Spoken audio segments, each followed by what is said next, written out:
아멘. 우리 말씀 가지고 너는 나를 따르라 라는 제목으로 하나님 말씀을 증거하겠습니다. 새롭게 시작한 1월도 어느새 절반이 지나갔습니다.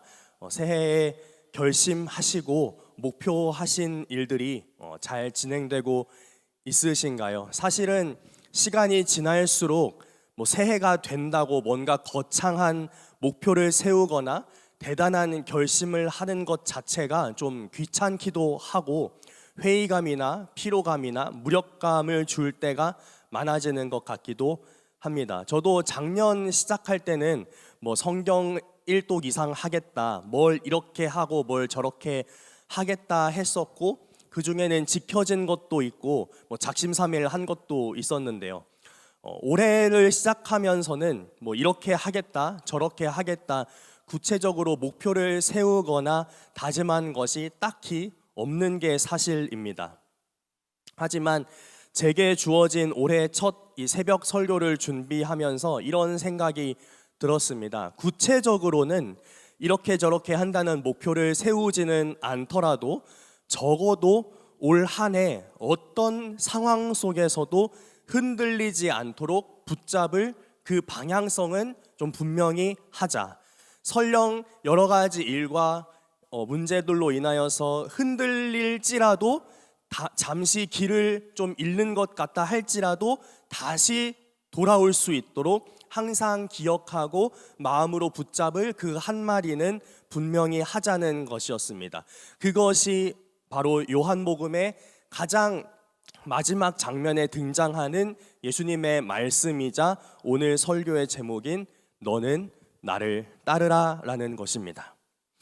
예수님의 이 말씀은 우리가 너무나 잘 아는 이 유명한 이야기의 결론으로 하시는 말씀입니다. 부활하신 예수님이 물고기 잡으러 갔던 제자들을 찾아가셨고 그중 특별히 베드로에게 너는 나를 사랑하냐? Do you love me? 라고 3번 물으시고 또 베드로는 내가 주님을 사랑하는 줄을 주님이 아십니다 라고 3번 대답했던 이야기이죠. 그러면 이 말씀에 담긴 의미가 무엇인지, 그래서 오늘 이 말씀을 듣는 우리는 어떻게 우리 삶과 기도에 적용하면 좋을지 한번 생각해 보려고 하는데요. 그래서 이 말씀을 너는 나를 따르라 라는 세 부문으로 나눠서 잠깐 살펴보도록 하겠습니다. 첫째로 예수님은 너는 나를 따르라 라고 말씀하십니다. 분명한 이제 2인칭 단수 you죠. 제자들이 아니라, 제자 무리들이 아니라 베드로 개인에게 하시는 말씀입니다. 즉 우리에게 공통적으로 그냥 뭉뚱그려서 집단적으로 하시는 말씀이라기보다는 나에게 개인적으로 하시는 말씀으로 먼저 들어야 한다는 말입니다. 그렇다면 예수님은 왜 베드로에게 또 나에게 특별히 이 말씀을 하시는 걸까요? 지금 베드로의 처지가 어떤지 한번 생각해 볼까요? 저는 지금 이 상황, 베드로가 처한 어떤 심리적인 상황 또는 어떤 제자들 사이에서의 어떤 입지, 이런 것들을 생각할 때 이 한마디가 떠올랐습니다. 죽다 살아났다. 죽었다가 살아났다. 예수님만 죽었다가 살아나신 게 아니라 베드로도 죽었다 살아났다는 겁니다. 그것도 2번이나 말입니다. 첫 번째는 그 체포되어서 신문 당하시는 예수님을 보겠다고 그 대제사장 집까지 따라갔을 때입니다. 추워서 이제 불을 쬐던 베드로에게 웬 여종이 다가와서 당신 예수랑 한패지, 저 사람이랑 같은 그 거식이지? 라고 물었을 때 베드로는 속으로 나도 이제 죽었다, 나도 이제 죽었구나, 걸렸구나 싶었을 겁니다. 지푸라기라도 잡는 심정으로 아닌데요? 아니거든? 이라고 대답했더니 넘어가 줍니다. 똑같은 일이 2번 더 있었지만 결론적으로 베드로는 죽다 살아났습니다.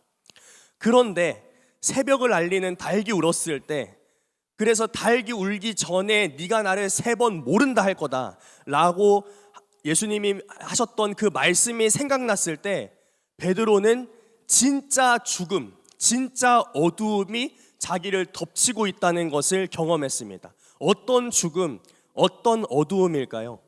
예수님과 단절된 거죠. 내가 예수님 모른다 했다. 내가 예수님과 아무 관계가 없다 했다. 내가 예수님 아무 상관없다 했다. 나 예수 모른다. 나 예수에게 관심 없다. 죽지 않으려고 그렇게 말했는데, 그렇게 예수님과의 관계가 끊어져 버린 거, 예수님과 멀어져 버린 거, 예수님을 밀어내 버린 것이 진짜 죽음 같은 일이라는 것을 깨달은 겁니다. 베드로가 그래서 통곡하며 울었다라고 이야기하는데, 베드로가 통곡하면서 뭐라고 얘기했을까요? 뭐라고 울부짖었을까요? 잘못했어요라고 했을까요? 아닐 것 같아요. 저는 이랬을 것 같아요. 살려주세요. 주님, 나 좀 살려주세요. 내가 진짜 죽음을 경험하는 것 같아요. 진짜 죽을 것 같아요. 예수님 모른다고 했는데 그런 내 마음 죽을 것 같아요. 주님 살려주세요. 그래서 예수님이 다시 살아나셔서 베드로에게 다가와서 네가 나를 사랑하느냐? 네가 나를 사랑하느냐? 너 나 진짜 사랑하니? 라고 3번 물으신 것은 너와 나의 관계가 여전히 유효하고 변함없다는 것을 보여주심으로써 베드로를 진짜 그 죽음으로써 살려주신 말씀이었습니다.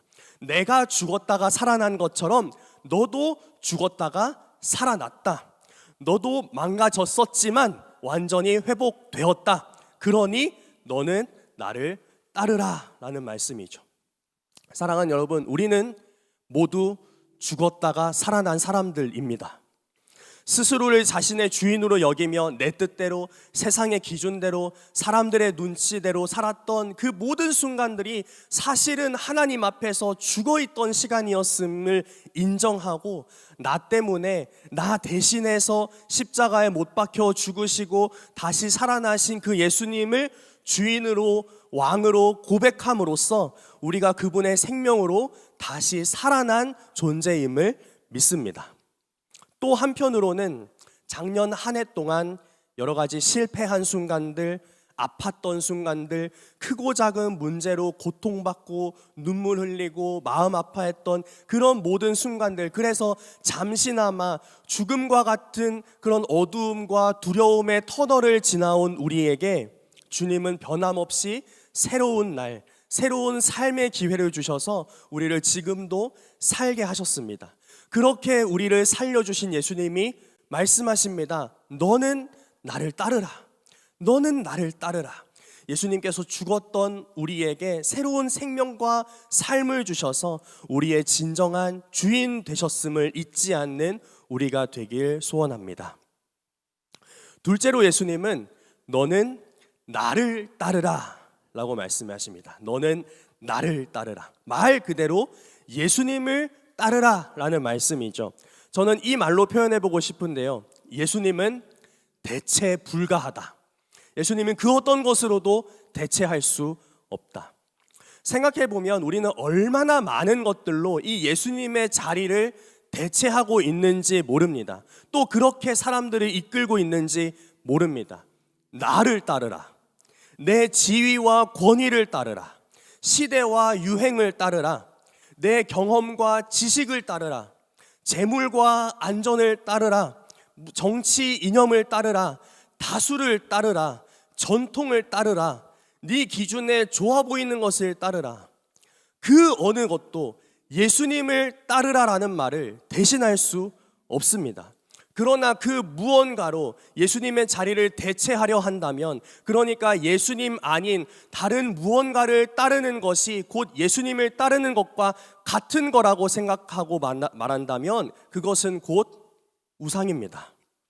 하나님은 예수님 외에 어떤 길도, 어떤 진리도, 어떤 생명도 주신 일이 없기 때문입니다. 그래서 이 베드로가 나중에 이렇게 담대하게 선포하죠. 우리 사도행전 4장 12절 함께 읽겠습니다. 시작. 다른 이로서는 구원을 받을 수 없나니 천하 사람 중에 구원을 받을 만한 다른 이름을 우리에게 주신 일이 없음이라 하였더라. 아멘. 여기에서뿐만 아니라 성경 전체에서 이 구원이라는 것은 단순히 회심의 사건만을 말하지 않습니다. 회심 이후에 그리스도인으로서, 하나님 믿는 사람으로서 하나님을 사랑하고 이웃을 사랑하며 예수님을 닮아가는 그 모든 삶의 여정이 곧 구원입니다.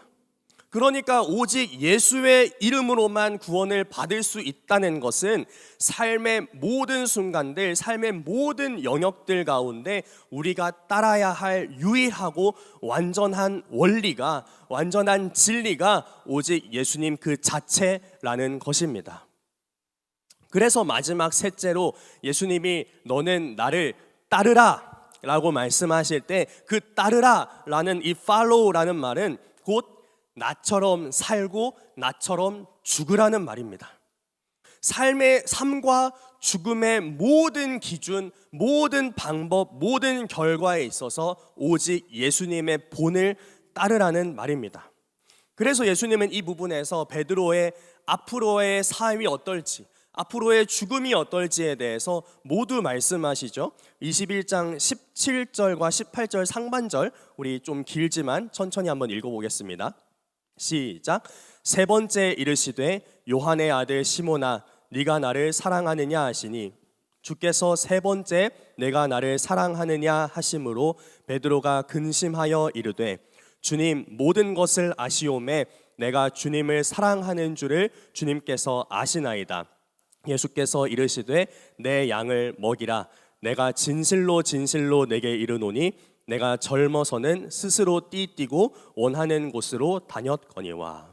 베드로 아직 젊거든요. 이 이후의 이야기까지도 지금까지는 네가 마음대로 다녔지만 앞으로는 그렇게 될 거다라는 얘기가 아니라 네가 젊은 시절에는 네가 원하는 대로 다닐 거다라는 말입니다. 하지만 이제 베드로는 완전히 예수님께 다시 회복된 속한 존재가 되었기 때문에 이 베드로가 자기가 원하는 대로 간다는 것은 예수님과의 완전히 회복된 관계 가운데서 예수님을 완전히 나의 주인으로 인정하는 가운데에서 내가 보기에 하나님이 보여주시는 대로 주님이 이끄신 대로 간다는 거죠.